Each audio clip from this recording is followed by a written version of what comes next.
Welcome to the Are All Bullies Bad podcast, challenging perceptions and shifting paradigms.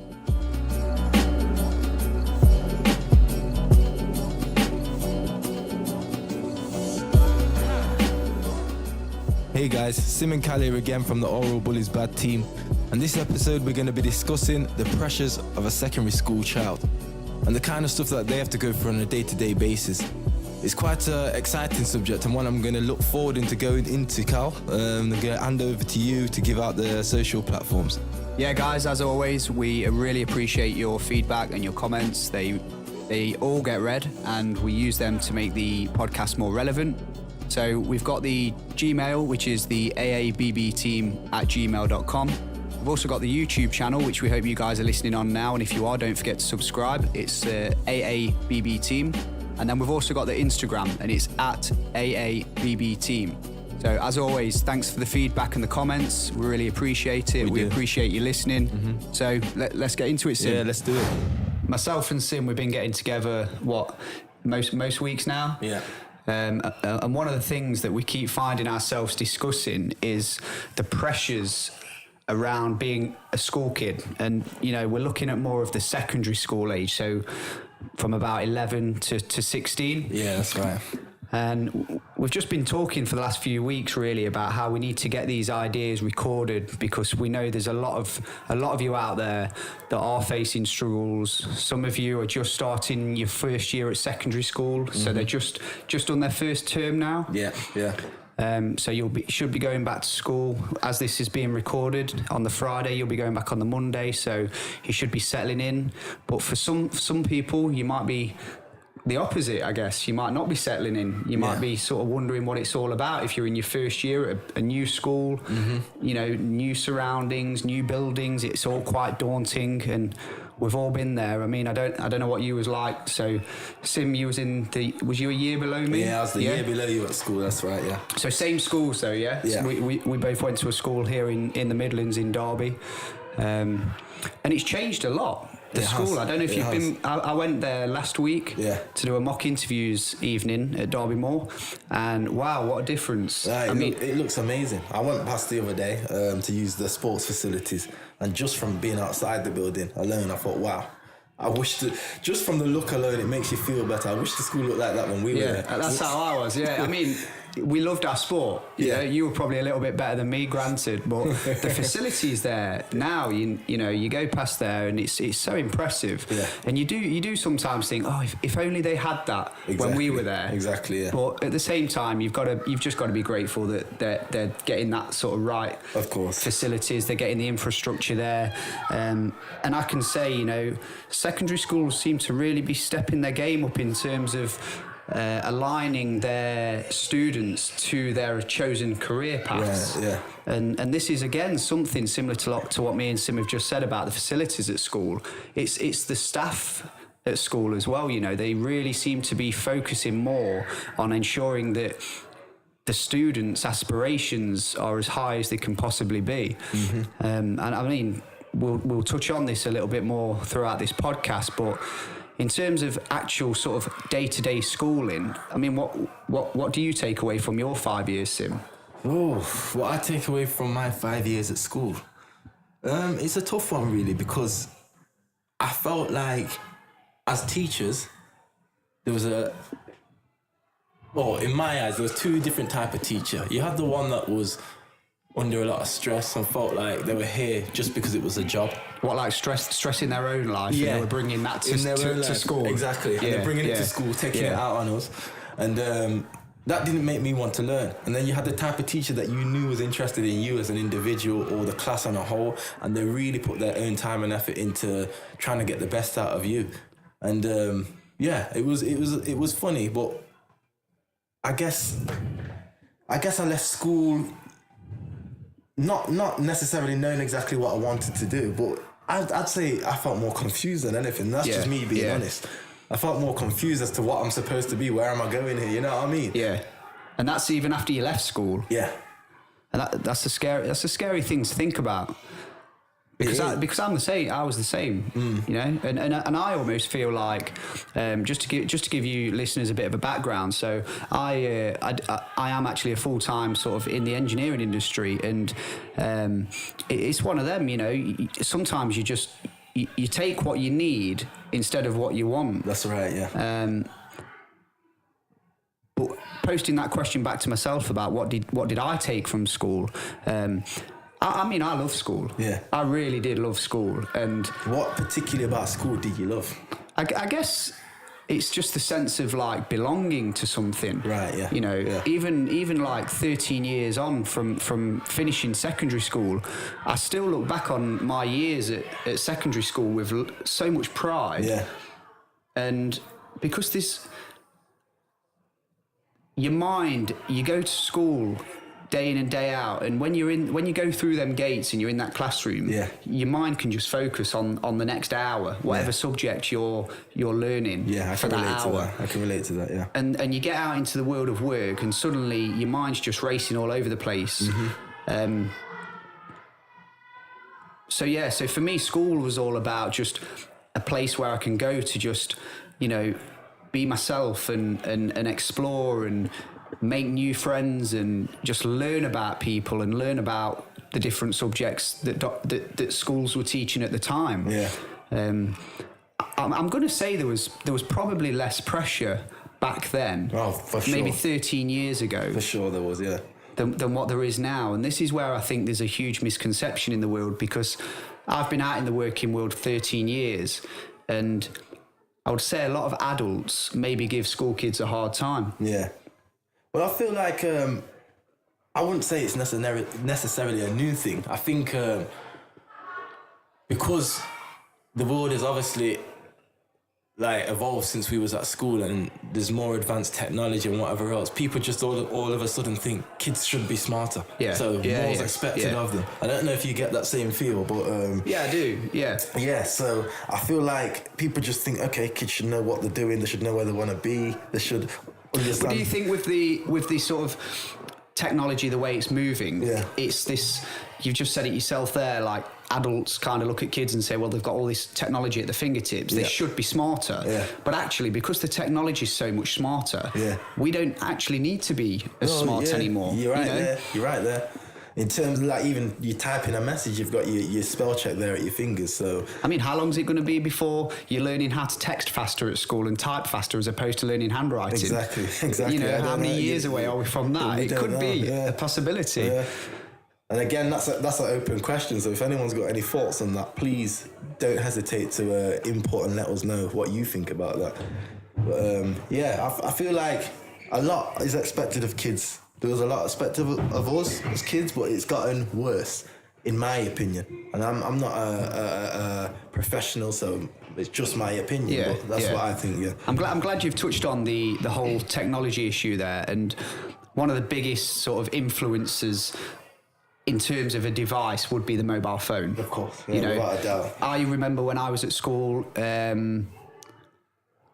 It was, you know, if you had your mobile phone on you, it was hidden away at all times. You'd sneak a little text here and there. It had to be. But anyhow, that mobile phone got seen in lesson, it was confiscated, sent to the head teacher's office, and you had to go and pick it up at the end of the day. Exactly. But now, you know, you look at, you know, I've got family members like sort of 11 years old, and they're going to school with the phone. And it's accepted now. Maybe that's a little bit to do with safety, you know, in terms of parents wanting to know where their kids are and their whereabouts and that. Yeah. I mean, what I would say on that, like in everything, there's good and bad, isn't there? Yeah. So like you just said, the safety aspects of having a mobile phone at school are very good. But then you've also got the distractions. I was just thinking, like, the distraction. The popularity contest as well. Yeah. Who's got the latest phone and who's got the most likes. And exactly. So how much of a distraction must that be for a school kid to be sat in lesson wanting to check that Insta? Yeah, I can't imagine. I can't relate. I'm back in the MSN days, you needed a PC to get onto like your social network. Your telephone that hooked up to the internet and all that kind of stuff. The kids don't know these days. Shout down to your mum to get off the phone because you need to go on the internet. Exactly. That dial-up tune. Yeah. The kids don't know the struggle. That's all in their pocket now, isn't it? It is. You know, they're carrying it round with them. So you can only imagine the distraction and the sort of the want to just get that phone out and have a quick check of who's on social media, who's on Instagram, who's liked my pictures. Yeah. And if you're trying to absorb knowledge and listen to a teacher at the front of the classroom, that sort of desire to get that phone out, that urge to get that phone out, it's got to be going through your brain, because I know it does for me when I'm at work. You know? Exactly. Well, like you just said, at work I'm the same. I should be working. I'm itching to reach into my pocket to check my phone. I mean, that's something I've actually been working on myself, but that's another story. Because I've been trying to control that, but we can discuss that at a later date. But, it's like a social media fast. Exactly, yeah, precisely. But so for kids, it must be 10 times harder. And I just don't know how they deal with that and trying to educate themselves at the same time. Yeah. And there's that whole thing around getting validation from likes on social media. Yeah. So there's so many clips on the internet out there around the sort of dangers of misuse of social media. Because let's not forget that social media is a good thing. It's a positive thing if it's used in the right way. Exactly. But unfortunately, as with a lot of things, us human beings, we overuse something and we use it in the wrong context. And the problem is now, things like social media, things like Instagram, Twitter, you're looking for the amount of likes from a picture and you're putting filters on every single picture. Yeah. And we don't want to go down onto another topic because we'll save that for a future podcast.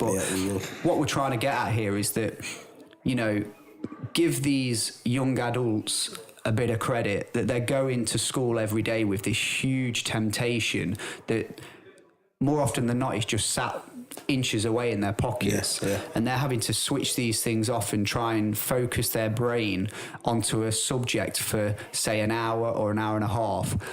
And then the cycle repeats, you go from one subject to another subject to another subject. Mm-hmm. So how you're switching your brain into different subjects multiple times a day, all whilst having this mobile phone in your pocket, credit to you, it's a huge temptation that even us adults struggle to deal with. Although we'll tell you different.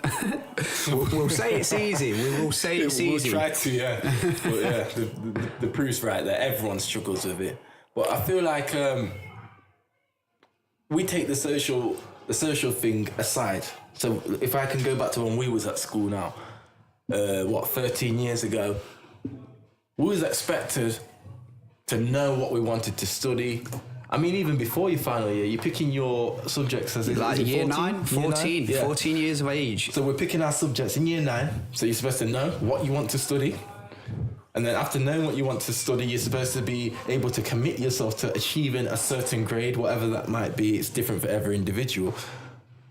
And then after you've achieved that certain grade, if you even achieved that grade, then you've got to go off and pick a course for sixth form or college. And So let's just go back to that, Sim. Yeah. Like you've just triggered something there. 14 years of age, and you've got to pick your subjects for the final 2 years of secondary school. Yeah. And this is probably the first point in your life where you've actually had to evaluate, where do I want to go in my life? Yeah.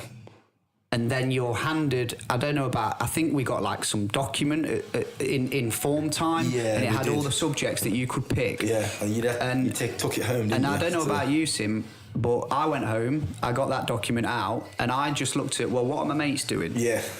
That was the driver for me. Mm-hmm. Well, I mean, I was the same. I was the same. I asked all my friends, I called them up on my house phone because I didn't have a mobile at that time, I'm sure. And we all spoke about, what are you doing? Okay, let's try and do that. But the difference was for me, after I'd finished talking to my mates, and then my dad comes home. Oh, you've got your options, I think it was called. Yeah, options, yeah. I'm there, yes, Dad, I've got my options. So what are you going to pick?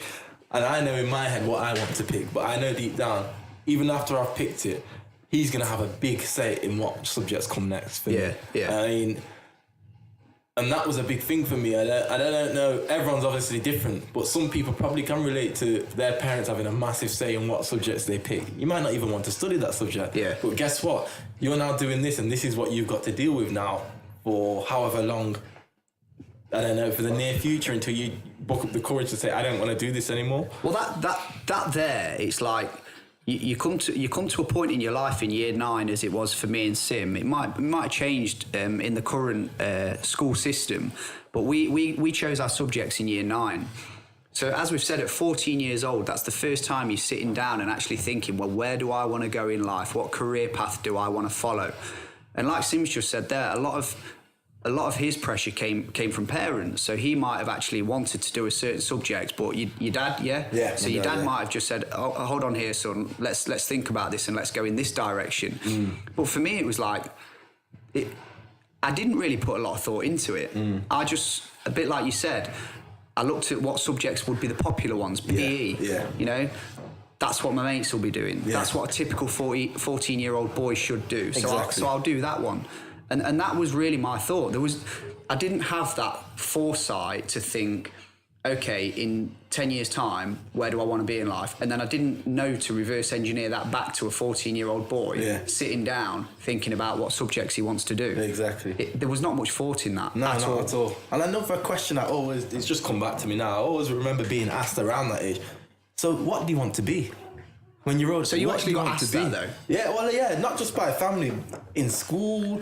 So I can't remember anybody actually asking. Yeah, do you know the scary thing? I can't remember asking myself that. Well, I was never asking myself that. But all the adults were asking me, what do you want to be? And I was thinking, I don't know what I want to be. But at the same time, I'm 14. Am I supposed to know what I want to be? I just wasn't sure. But I just thought, like, I was under a lot of pressure. It might have been like me putting it on myself. I don't know. But I just felt very pressured into being expected to know what I wanted to be at the age of 14, 15.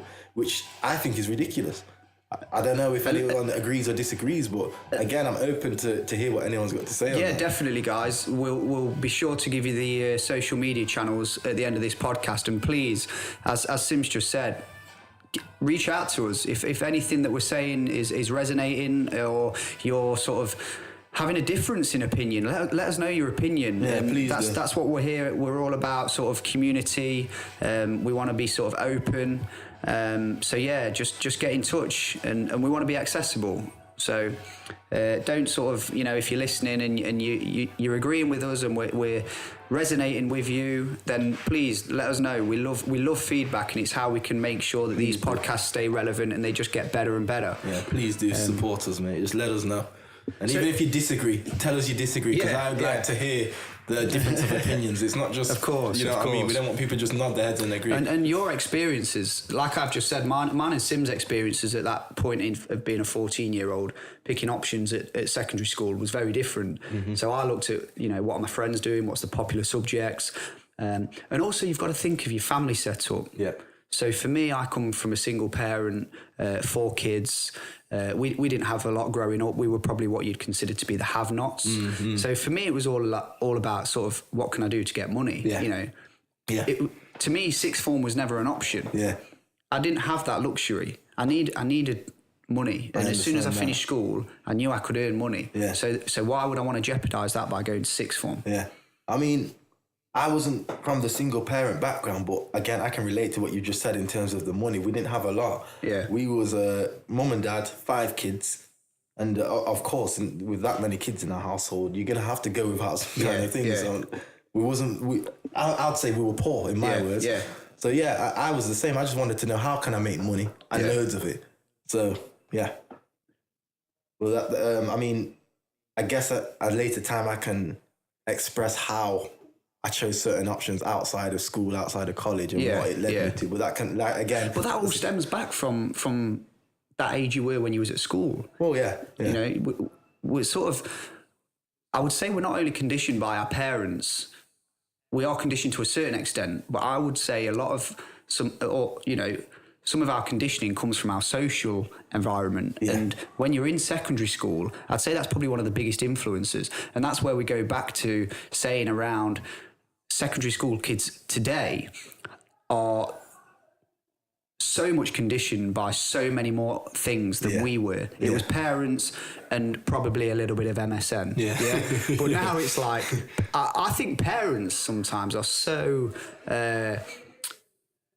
disillusioned with the person they're sending to school. They could be sending a kid to school thinking they know this kid inside out. Yeah. But that kid could then go to school, or it can go out in the evenings and just be a completely different person. Totally different. You've got two personalities. You've got your home personality, and then you've got, well, three. You've probably got your home personality, your school personality, and then your online social media personality, where it's filters galore. Exactly. Yeah. And people might be listening to this thinking, what the hell is he on about? But I must say, I agree. Like, I think people call it like an alter ego. Yeah, I think you're right. So you take on this persona just for this time or this event, and then once you've left that time or event, you go back to either being your normal self or you take on another persona. And it's interesting. It's interesting to think how these things are born. It is, yeah. How do you think? So flipping it around a little bit, how do you think the actual school system view students today? You know, are we taking the easy way out here and just saying that, you know, schools probably, or parents maybe, aren't doing enough to protect the students from the pressures of social media? They're saying to a 14-year-old, now's the time to pick your options, without understanding that actually not every kid has that luxury of going back to a loving home where they can sit around the dinner table having a nice, lovely, warm meal and discuss career options. Exactly. Well, the first thing I'll say to that is I was watching a YouTube video. I think it was Miles Monroe. Yesterday. Great guy, by the way. Yeah. He's a great watch. If you don't know about him, please go online and check out Miles Monroe. And we'll also mention a lot of other people that are influential to us. But I think something that he said was Einstein had a quote, and it was, everyone is a genius, but if you judge a fish by its ability to climb a tree, everyone is stupid. So I say that to say at school, we're all taught in one way. You've got so many different individuals in a class. You probably have 30 pupils in a class. And you've probably got about 15 different, or even 30 different personalities. And we're all trying to teach these kids one way. So it's from the get-go, that, to me, that's a struggle.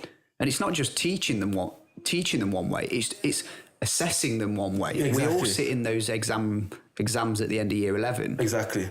But, you know, what about the kids that minds work a little bit differently? Exactly. That may not be as gifted intellectually, but their creativity is just on another level. Exactly. How do you capture that? You know, how do schools do enough to make sure that they're not only nurturing the sort of the intellectuals, they're also nurturing those sort of outside the box thinkers. Because there's pressure on them too. You know, if I was a kid and I was really creative, but I knew deep down that I just struggle with lessons and I struggle with learning, writing, reading, mathematics, there's got to be so much pressure on you, because you know that at the end of your school life, you are going to be assessed upon coursework or exams. And if you don't score favourably, that's going to have huge implications on your next steps after secondary school. For sure. When really you could probably be the guy or the girl that's going to excel crazily into some other area or industry that the schools just aren't preparing you for. I mean, like I say, I mean, the education system, for me personally, isn't right. But however, I will also say that the parents have a lot to do with it as well. Because, and this is, again, I don't know if I can blame just the parents, but who's taught them and who's taught them and who's taught them? If they don't know any different, they can't teach us any different. But one thing I've told myself that I would do, I can see where, I won't say my parents went wrong, but where they could have done better. And I will make it my job, my utmost, most top priority to make sure that I can try and teach my kids a little bit better. But where do you draw the line with that? You know, like you said earlier about your dad being quite sort of controlling in your subjects. So maybe he's thinking, I want the best for my son. So I want to make sure that he's doing the right decisions. Yeah. So he's not really giving you much choice. No. So where do you? Where's the balance? Without a doubt, you just said he wanted the best for me, which I cannot deny at all. All he ever wanted was the best for me, and that's his approach to giving me the best. Yeah. But in my eyes, what I would do now, I'm a father of 3. I can see it's not easy, and you don't go to school to learn how to be a parent, so you have to pretty much wing it. So what I would do personally, I'd invest in the child, find out what they like, what are they interested in, what do they want to do, not what do you want to be. And are you talking about out of school as well, like in the evenings and weekends? Yeah, definitely. Not just get them active and engaged. Exactly, because I think as parents, sometimes we're just taking up with the academics of a child. Yeah. But that child is so much more than maths, English, science. They've got a personality, they've got character that need to be, paid interest into. And I feel like that's what I would do. I'd pay more interest in the actual child and not the child's education. Yeah. Find out what they're about, who they are.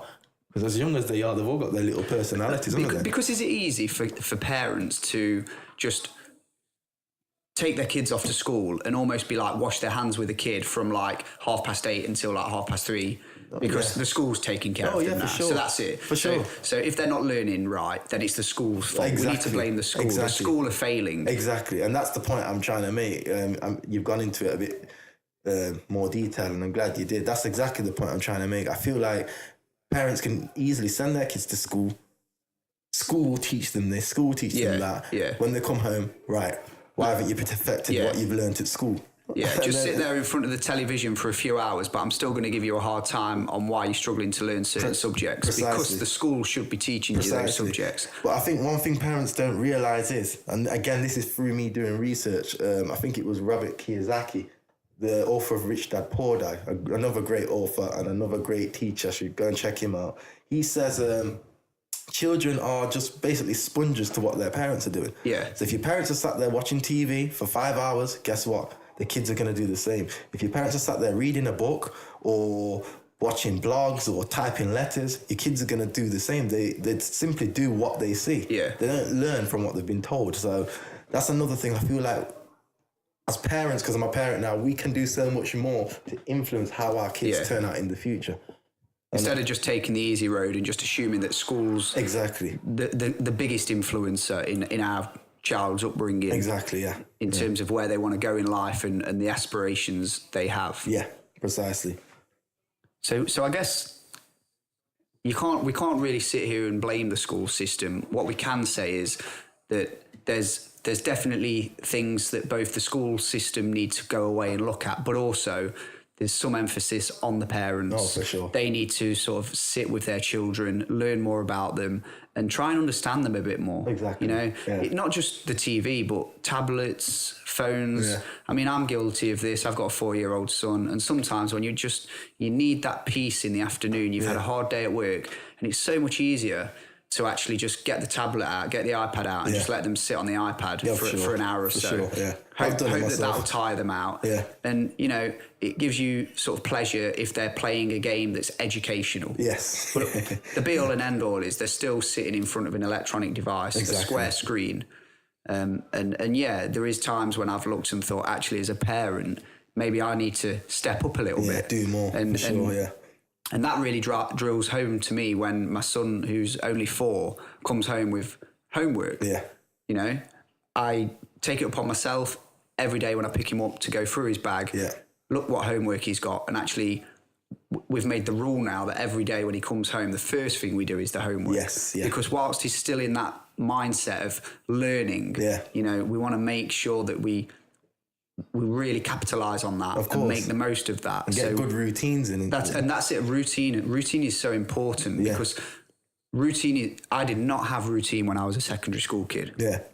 I came home from school bag was on the floor, ran upstairs, got changed, and I was out the house. Yeah. And me speaking honestly, I was probably not home till about 10:30, 11 o'clock at night. Yeah. And I was one of them kids where the mum never used to text to see where you were. Yeah. We had some kids that used to have to go home at like 6 o'clock for tea. Yeah. And then they'd be back out at 6:30. Yeah. I'd just stay out. I mean, looking back on that, what do you think about that now? Now that you're grown and you look back, do you feel, because I remember I was the kid that I got in, right, go and get your own work. And I had to sit there, and it was too forceful. Yeah. So I don't mind it, but yeah, all right, give a break and let him go and enjoy himself after he's done a bit of work. Yeah. So you had no boundaries. See, this is good here because we got both ends of the spectrum. Exactly. Yeah. You had no boundaries. I had too many boundaries, and I feel like you should be able to meet somewhere in the middle. So as looking back now as an adult, how do you feel about just being able to roam free? Do you personally? I do think, how do parents in today's world allow their kids to go out for so many hours without checking up on them? Yeah. Because in today's world, to even think about, I do worry about it at times. In sort of 10 years' time, when my son's coming in from school and dumping his school bag, and then I'm not seeing him for like hours on end. Yeah. My mind's going to be racing. Like, where is he? What's he up to? Has something happened to him? It's going to be one of them. But I think for me at that age, I loved it. It was like, it didn't really occur to me. It didn't occur. I felt like it was just a carefree lifestyle where I'd go and dump my school bag in and I could do whatever I wanted for the rest of the day. Yeah. I was my own boss. And then I was like, kind of, I felt sorry for the kids that had to go home and have tea, that had to go home and tell the parents where they were. Yeah. And things like that don't hit you until later on in life, when you start to sort of question, well, what if when I was a school kid, I had a bit more structure? Yeah. What if, when I came home from school, it was, let's have some tea and let's go through some of your homework. Yeah. I think I got fed up of forging my mum's signature when they have to sign. I don't know if they still do it. The little homework diaries that you get. You just have to sign it at the end of the week. Like, I was just forging that every week because, she didn't really give much interest into where I was with my homework or did I need any help and support. I was left to my own devices. Yeah. It's funny. It's really funny. I say it's funny, but it's nice to hear two different sides of the picture. And what's interesting for me, Sim, is that in my head, as I've sort of gone through adult life, I've been telling myself, oh well, I wish maybe I did have structure. I wish I did have routine. But yet, listening to you, sometimes you can have too much of that. Exactly. And it can be seen as a negative. Exactly. So, like I say, I just feel like there needs to be a perfect balance. And it's finding that balance that is the kind of... That's the difficult part. That's the difficult part, yeah. And once you've got that balance, that's the magic sauce, I guess, isn't it? That's the goal that you want in order to give your child the best sort of start in life. Yeah. That's something I wanted to say before we moved on to the subject about homework and whatnot. About the school, we was talking about the school system and how it's set up. Does it help us? What I found from going on to higher education, because I'm actually in uni at the minute, playing catch up because I didn't do what I needed to do when I was young enough. Yeah. I found that I have dyslexia. And I discovered that at the age of 26. So we've got a big admission here, guys. Wow. Yeah. So in school, I was always told I was easily distracted. I wouldn't focus on stuff. I distracted others. I had a lot of potential, but I just couldn't focus. And it turns out, at the age of 26, I did a test at uni, a quick scan test, and then I think I had to pay 25 quid to go and do a proper test. I have dyslexia. And when I did the test, the woman said to me, oh, I'm surprised they didn't pick up on this in school. And if they had picked up on it in school, what might I have been able to achieve? Yeah. So, I mean, I'm not saying that the school should have known I had dyslexia, but why is there not something in place to help students who may have dyslexia or dyspraxia, or there's so many other learning difficulties? Why isn't there something in place to help them? I mean, it might be different now. Again, we were at school 14, 15 years ago. So. And that's it, guys. We are here just to talk about our experiences. And, like Sims just said, no doubt there probably is measures in place now, following feedback from people like yourself, Sim, that have got to later on in life. So 26, and to find out you're actually dyslexic, kind of... I'd be thinking, wow, I want to go back to year 7 now and start it all over again on a level playing field. Now I know. Yeah. And I mean, at the age of 26, which was 3 years ago, so do the maths. I was given equipment to help me do my learning. I was given a laptop. I was given a headset where I could speak into it and it types for me. Because my spelling is atrocious. And sometimes even now I post on the internet and my spelling is awful. I know my spelling is awful, but I'm doing it now because I know I've got a problem and I'm trying to get through it. So I put stuff out there and people are always saying, oh, you spelled this wrong, spelled that wrong, but they don't know because I have dyslexia. That's what, you know what I mean? But now I know that I can use this equipment and I've got all these things to help me. It's so much easier. But now you know it's available. Exactly. It's so much easier for me to do work and to complete work and to get it done on time. So yeah, again, if I knew that from earlier, where might I be now? Yeah, and that's the thing, isn't it? So like we just said, there probably is measures in place in schools today, but you know, back then, 13 plus years ago, and you kind of worry, like, how many people are still going through the schooling system where things like that may not be getting detected. So is it a level playing field for all students? Yeah. Which that's my sort of gripe about the school system, like Sim touched on earlier, is that we're all sort of judged on the same academic criteria. Yeah. I.e., we get given a score, a grade A to, A to G or something? I think it's changed now. It's recently changed to numbers, isn't it? Oh, has it? So at the end of the 12-year school cycle, you come out with a number. Oh, I didn't know that. And that's it. That's news to me. And that's based on your ability to learn a particular subject. Right. But that's not taking into account how your mind works. Yeah. Or what your particular interests are. Because we all know that if you're interested in something, you're going to put a lot more energy into it. Oh, for sure. And you're going to pay attention. For sure. Yeah. And that's one of the things when we was at school we touched on about sport.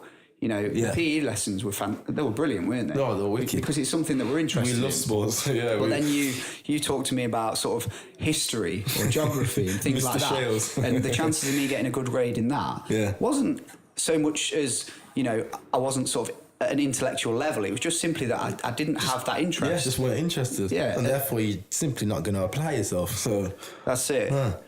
So in terms of the school system, as we've said, there's definitely some things that, you know, they could look into, but also, we've touched on it earlier, the parents play a huge role. Oh, definitely, for sure. I feel, parents probably bigger than school. Do you think, whilst we're on the subject of parents, do you think there's too much pressure from the parents on the kids to succeed? Again, it depends what background you're from. Because as my dad's Jamaican, so from a Caribbean background, I was always told from a little child, we've been through this, we've been through that. Yeah. This is what we've done to be able just to get the chance to be on the same level playing field. Yeah. So as black kids, I don't know if all are told this, but I know a lot are told this. We have to try twice as hard. We have to do 3 times harder. We can't go and try and be the same as Adam, who's been born here or whatever. We've got to do 2 times harder because we're not treated the same. So automatically, from young, I'm already thinking, wow, like, it's a lot of pressure for a kid. Yeah. So, and I'm sure a lot of people can comment on that and tell me their own experiences if they've heard that before, if they haven't. See, I'm glad you've brought that subject up about, like, the sort of Jamaican heritage, because I watched an amazing video on YouTube, and you might have seen this, Sim, and it was all about the Head Start in the school system, and they got, like, I think it was like 20 secondary school kids to line up at the start line on a 100 metres race. Yeah. And what they basically said was to every one of these secondary school kids was, right, we're going to read out a statement, and if you are in that particular situation, take a step forward. Right. And the teacher read like 10 different statements, and there were a lot of them were like, you know, do you have a mum and dad that are still married? Yeah. Take a step forward. Yeah. Do you have either parent earning over £20,000? Take a step forward. Yeah. Do you have a warm meal when you go home tonight? Take a step forward. Yeah. Do you have a family that actually look out for your well-being and care about your sort of schooling life? Take a step forward. Yeah. Do you have both parents? Take a step forward.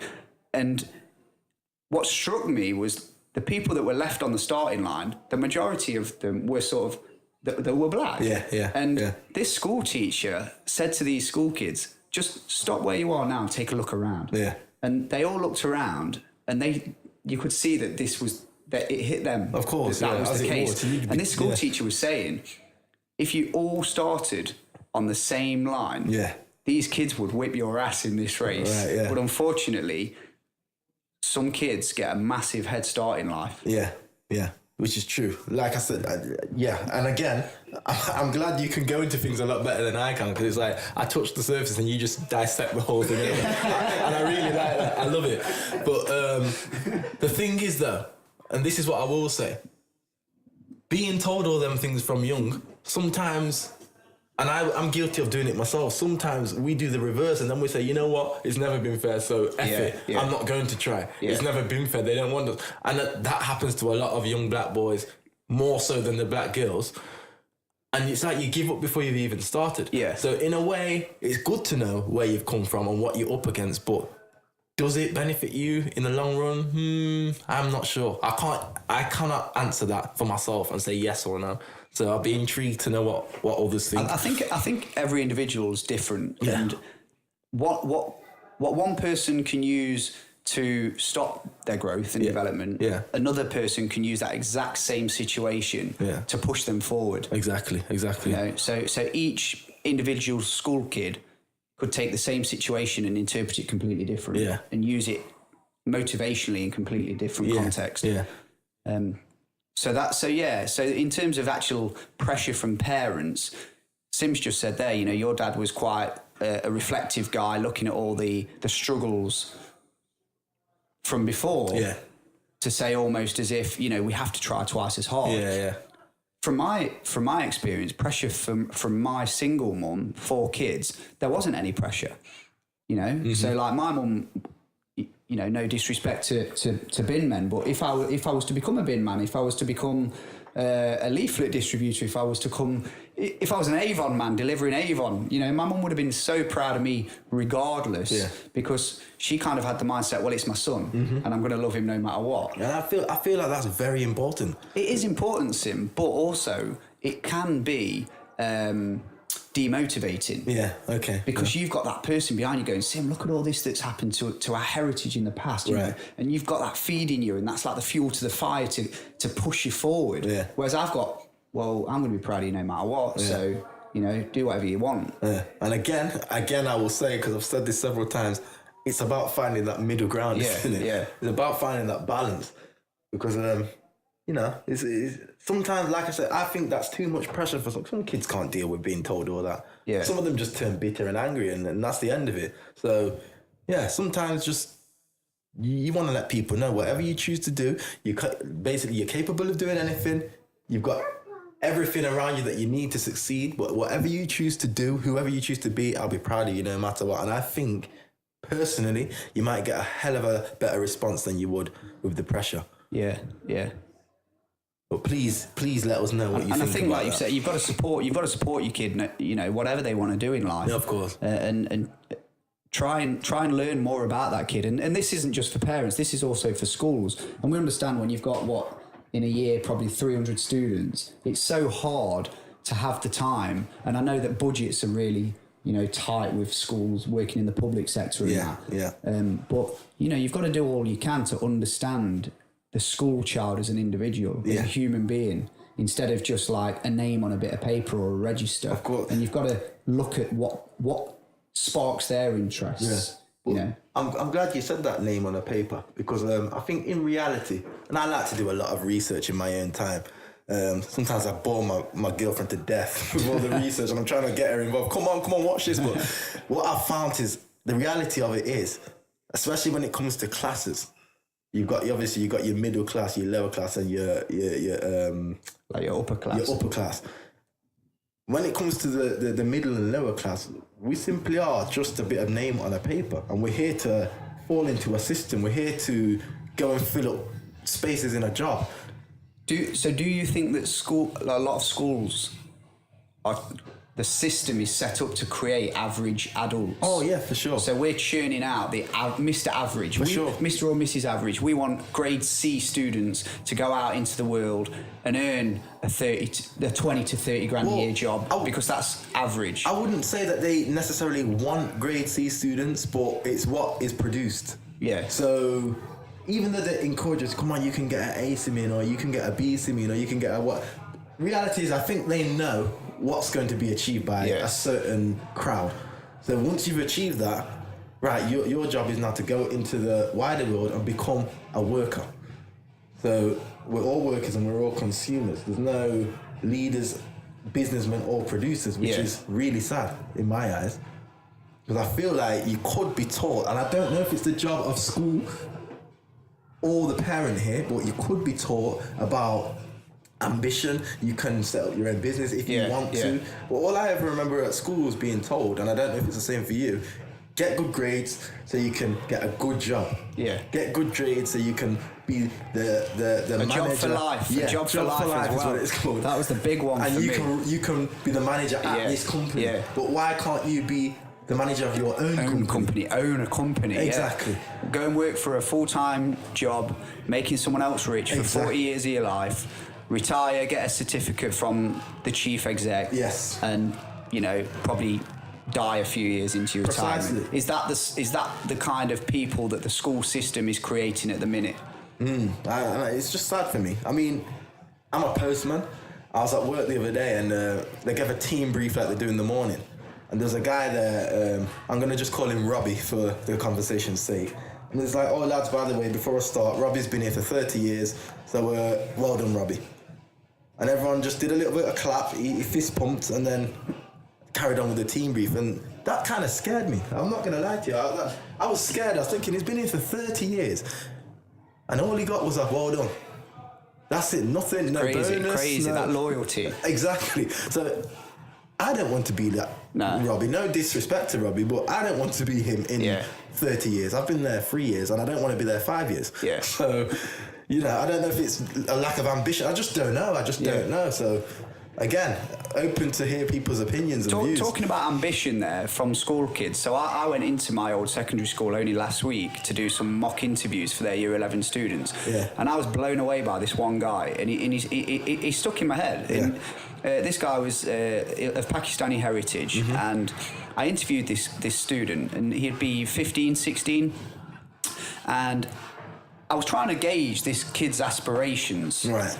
Now, this kid told me that he's applied for an apprenticeship in an engineering company, which is the same as what I did. But I'm later on in life, and I understand that these things, apprenticeships, are great things. Yeah. But they have their plus sides and their not so great sides. Yeah.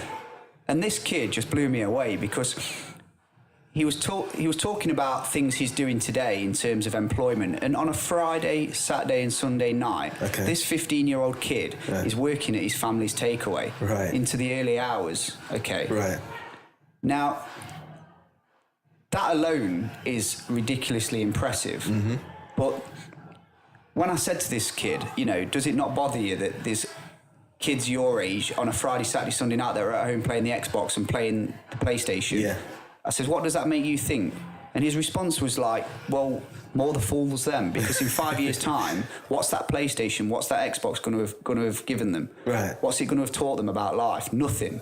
He's like, but working at my family takeaway, I'm learning how to operate in a stressful environment at the age of like 15, 16. And it's a family business, And it's a family business. And this guy, Sim, he was talking about his responsibilities, because I asked him the question, give me an example of when you've worked under stress in a team environment. Yeah. And this guy was bringing up all of his experience from the takeaway. When you've got drunk people coming in on a Friday night being a bit leery, this guy's trying to operate a grill whilst on the phone taking phone orders, whilst talking over the counter to someone who's probably had too much to drink.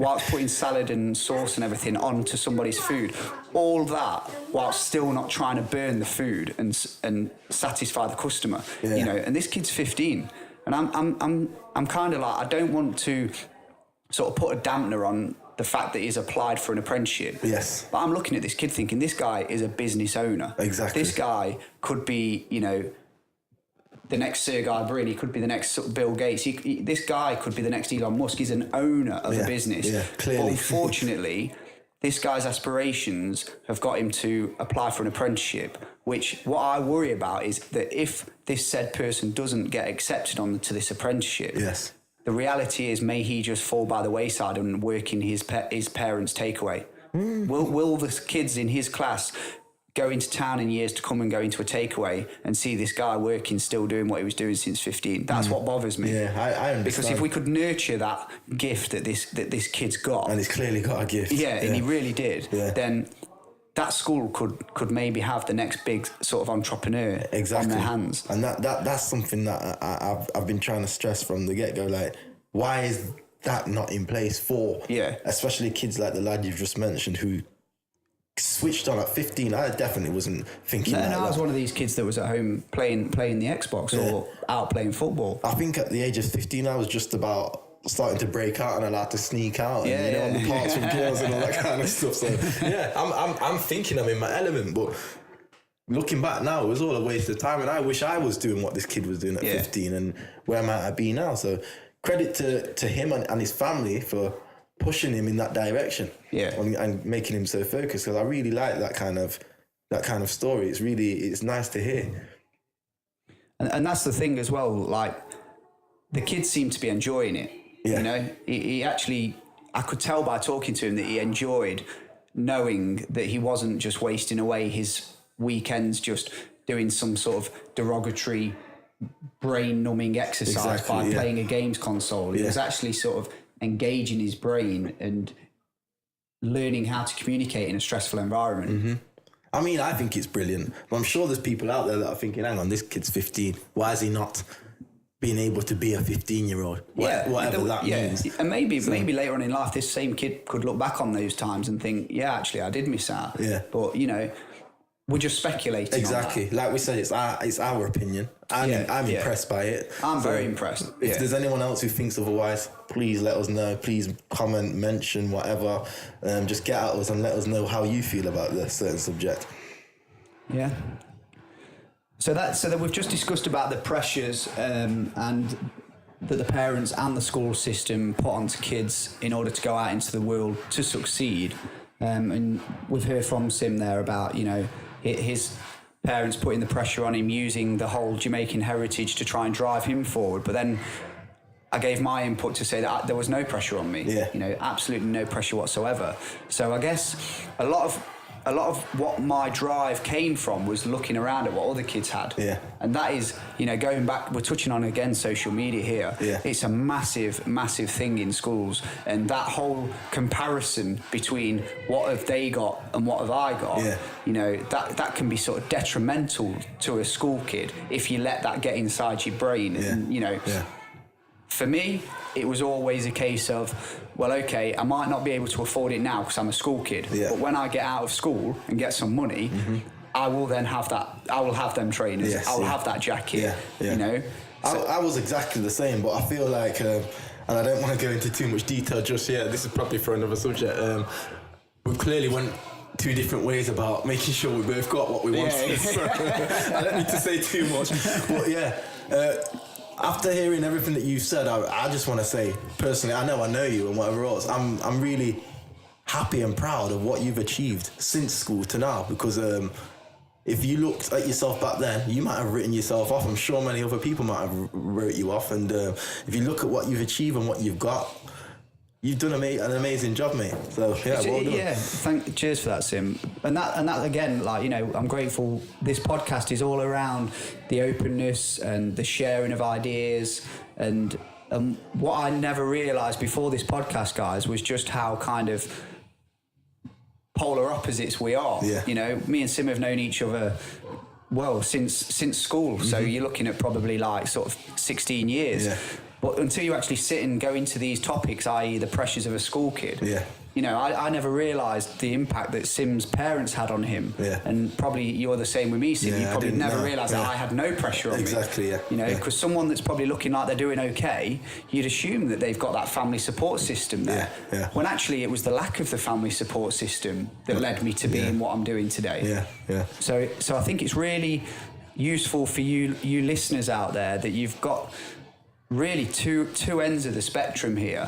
And I'm sure, or I'm hoping that as you're listening, you're kind of falling into either category. You've either got those parents or the school system putting too much pressure on you, or you're like me and you've not got enough pressure. And hopefully by sharing our experiences, you kind of getting a better understanding in your head over where you can go for more support. Yeah. We've said that you can contact us through the social media channels that we'll give out at the end of this podcast. Yeah. But also just not to give yourself too much pressure. Definitely. There's already too much pressure out there without putting it on yourself, guys. Definitely not. As a young boy, a young girl, a young child, a young human being, let's start there first. Yeah.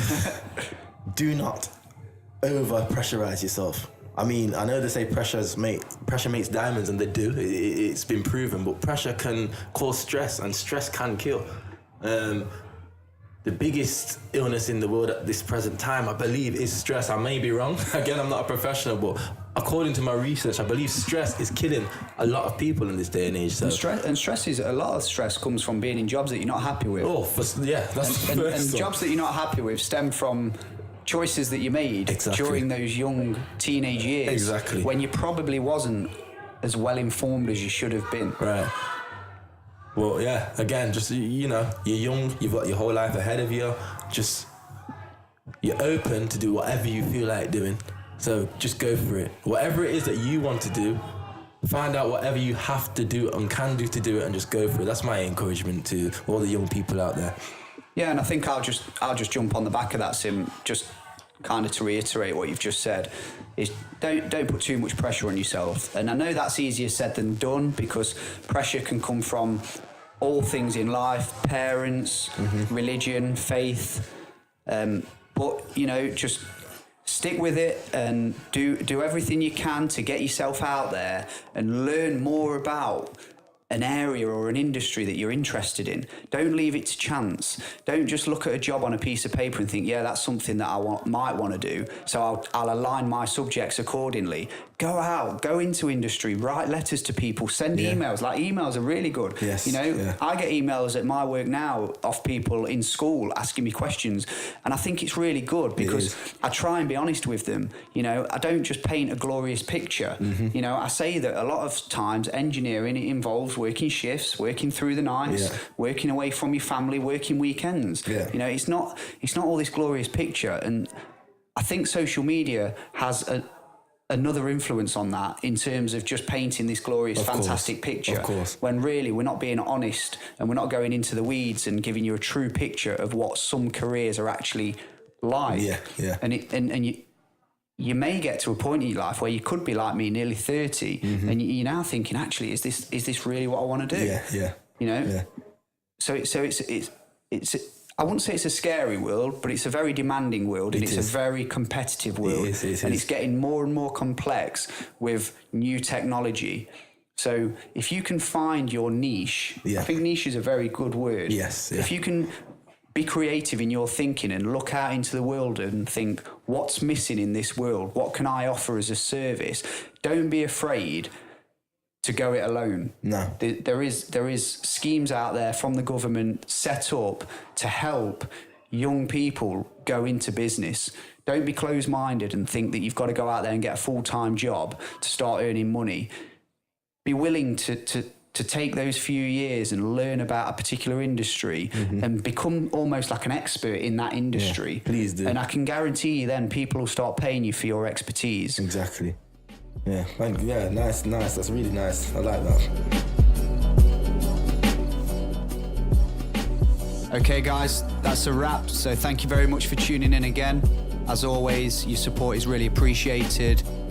We really, really do like the feedback that comes through. It helps us make the podcasts even more relative. So if you do have any feedback or comments, I'll hand you over to Sim to take you through our social media platforms. Yes, thank you again, guys. And our platforms are, first we've got our email. It's the AABB Team. That's the AABB Team @gmail.com. We're also on YouTube. You can catch us at AABB Team. Please subscribe to our channel. Also, we're on the Instagram, and it's the AABB Team again. That's the AABB Team YouTube, Instagram. Thank you, guys. Cheers, guys.